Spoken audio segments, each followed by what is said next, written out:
that workshop that John was talking about was one that I ran at Button Bassett Library last week, so he must have got a lot out of it. He did.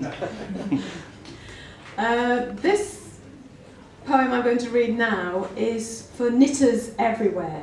And we do seem to have a knitter here, so if you'd like to give a round of applause to our in-house knitter.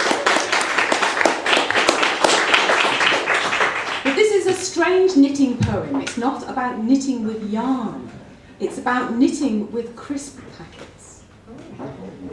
A lot of people say, now is this a true experience, Sue? And I say, yes it is.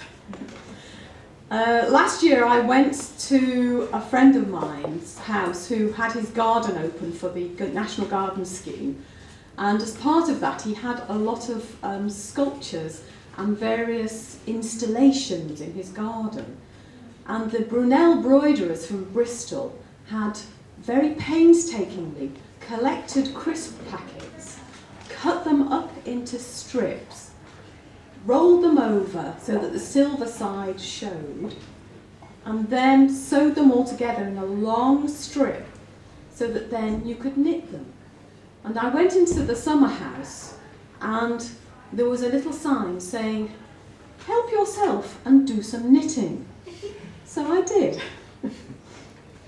This poem has also come about because last year at Ledbury Poetry Festival they were celebrating sheds. So I took a bit of poetic license and changed the summer house into a shed and changed my friend, whose name is Chris, to Fred. So this is knitting crisp packets in a shed.